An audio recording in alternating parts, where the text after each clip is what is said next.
Bregegek ugek mel.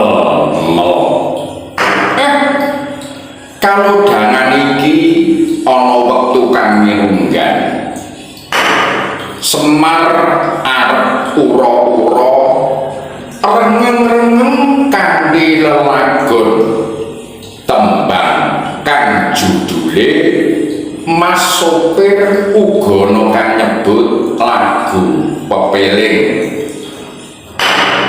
Lagu iki yen ora kleru pangkriptane Ki Haji Anom Surata. Mula kasebut lagu pepeling amarga inti sarine tembang mau ana pitutur kang ngelingake kaum sopir kalamun pinuju mlaku ana ratan utawa mlaku nyang dalan kudu tansah kebak ing pangati-ati. Tembange ngene,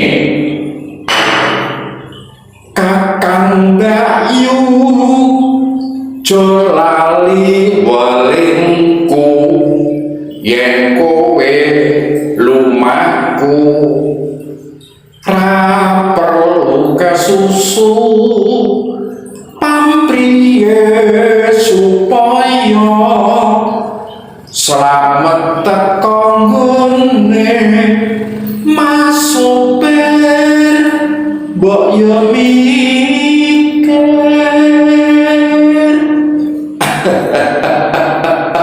Apik tembang iki.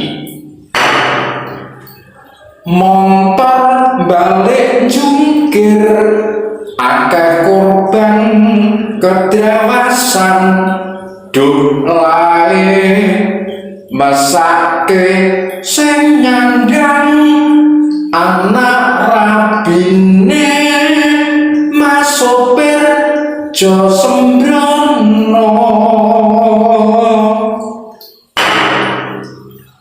ojo padha leno ngelingo totoe nyawa prayoga manuta lalu lintas pelaturane pujine keluarga bali mulih selamat ragane.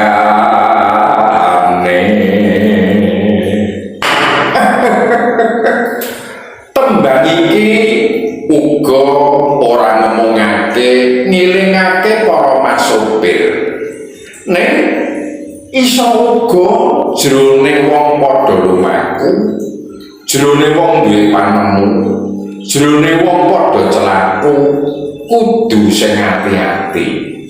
Yen wis sripeting hukum satemah anak rabine melu nyangga dosa, melu kasempyok ing aradan.